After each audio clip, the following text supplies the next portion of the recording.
Welcome to 10 Minute Cooking. Hi friends, welcome back to my channel. இன்றைக்கி நம்ம என்ன பார்க்க போகிறோம்னா பன்னீர் பராத்தா தாங்க பண்ண போகிறோம். அது வாங்க எப்படி செய்யலான்னு பார்க்கலாம் வாங்க. அதுக்கு முன்னாடி என்னோடய சேனலை சப்ஸ்கிரைப் பண்ணாதவங்க மறக்காமல் சப்ஸ்கிரைப் பண்ணிக்கோங்க.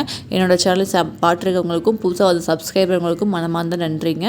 வாங்க வீடியோக்குள்ளே போகலாம். இது வந்து ஸ்கூல் லஞ்ச் பாக்ஸுக்கு, நைட் டின்னருக்கு, இல்லாட்டி மார்னிங் பிரேக்ஃபாஸ்ட்டு கூட சாப்பிட்டுக்கலாம். இதுக்கு எந்த குழம்பு குருமா தேவையில்லை. தயிர் பச்சடி வந்து வெங்காயம், தயிர், குக்கும்பர் போட்டு வச்சு சாப்பிட்டிங்கன்னா சூப்பராக இருக்கும். வாங்க இது எப்படி செய்யலான்னு பார்க்கலாம். ஃபஸ்ட்டு சப்பாத்தி மாவு பிறந்து வச்சுக்கலாம். சாஃப்ட்டு சப்பாத்தி எப்படி அப்படிங்கிறது ஒரு வீடியோ போட்டிருக்கேன்.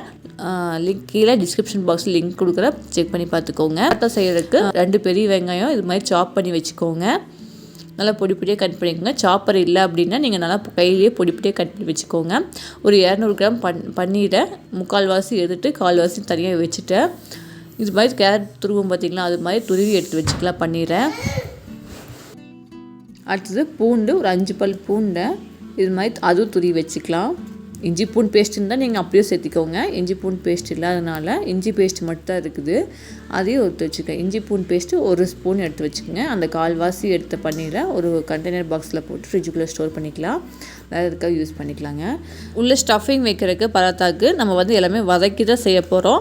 1 டேபிள் ஸ்பூன் எண்ணெய் ஊற்றிட்டு நம்ம பொடியை நினைக்க வச்ச வெங்காயத்தையும் அதையும் உள்ளே சேர்த்திக்கலாம். வெங்காயம் வதங்கிறதுக்கு உப்பு சேர்த்திட்டு வெங்காயம் நல்லா வதங்கி வரட்டும். கண்ணாடி பதம்னு சொல்லுவோம் பார்த்தீங்களா, அந்தளவுக்கு நல்லா வெங்காயம் வதங்கி வரணும்னு. வந்ததுக்கப்புறம் மசாலா வந்து மஞ்சத்தூள் 1/4 டீஸ்பூன் சேர்த்திக்கலாங்க. ஆம்ச்சூர் பவுடர், அதாவது மாங்காய் தூள், அது ஒரு 1/4 டீஸ்பூன் சேர்த்திக்கலாம். கரம் மசாலா 1/2 ஸ்பூன் சேர்த்திக்கலாங்க.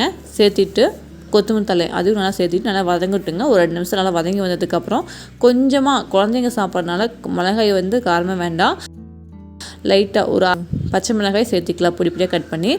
சேர்த்ததுக்கப்புறம் துருவி வச்ச பார்த்திங்களா பன்னீர், அதையும் உள்ளே சேர்த்திக்கலாம்.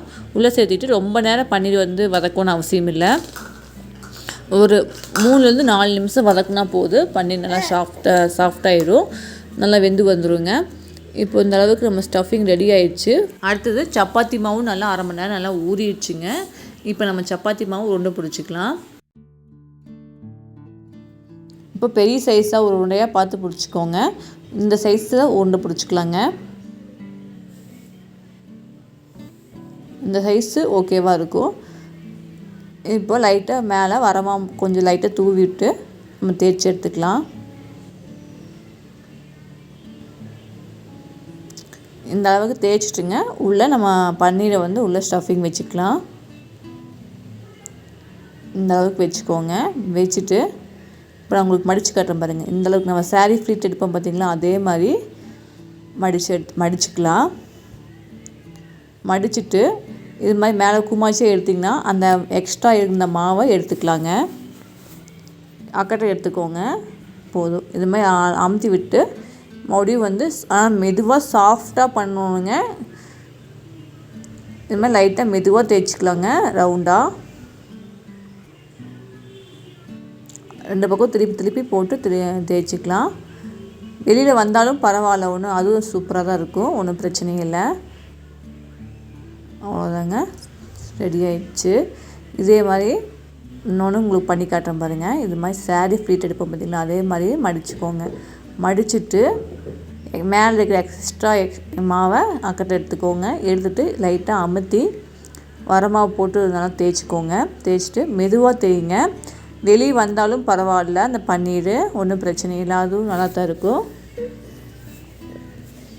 இது மாதிரி தேய்ச்சிக்கோங்க. 2 பக்கம் திருப்பி தேய்ச்சிக்கோங்க. தேய்ச்சிட்டு அவ்வளோதாங்க. அடுத்து வந்து நம்ம தோசைக்கல்லில் போட்டு எடுத்துக்கலாம்.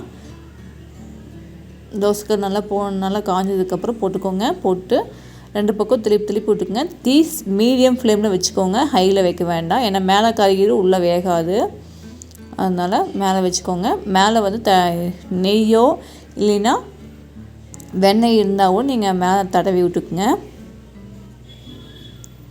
தடவி விட்டு 2 பக்கம் திருப்பி போட்டுக்குங்க. மீடியம் ஃப்ளேம்லேயே வச்சு அந்த பக்கம் 2 பக்கம் திருப்பி போட்டுக்கோங்க.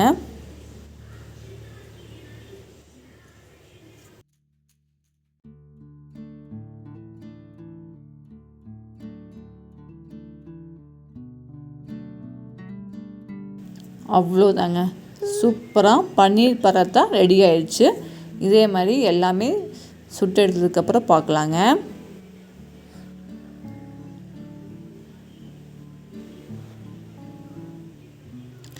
இது வந்து குழந்தைங்களுக்கு ஸ்கூல் லஞ்ச் பாக்ஸுக்கும் கொடுத்துடலாம். மேலே வெண்ணெய் தடவி இருக்கும் அப்படிங்கிறனால சாஃப்டாக தான் இருக்கும். இதுக்கு எந்த சைட் டிஷ் குருமாவும் தேவையில்லை. சிம்பிளான தயிர் பச்சடி சூப்பராக இருக்கும். வெங்காயம், கேரட், குக்கும்பர் போட்டு சூப்பராக ஒரு வெங்காய பச்சடி பண்ணி கொடுத்தீங்கன்னா சூப்பராக சாப்பிட்டுக்குவாங்க. அடுத்த வீடியோவில் வேறு ரெசிபியோடு பார்க்கலாங்க.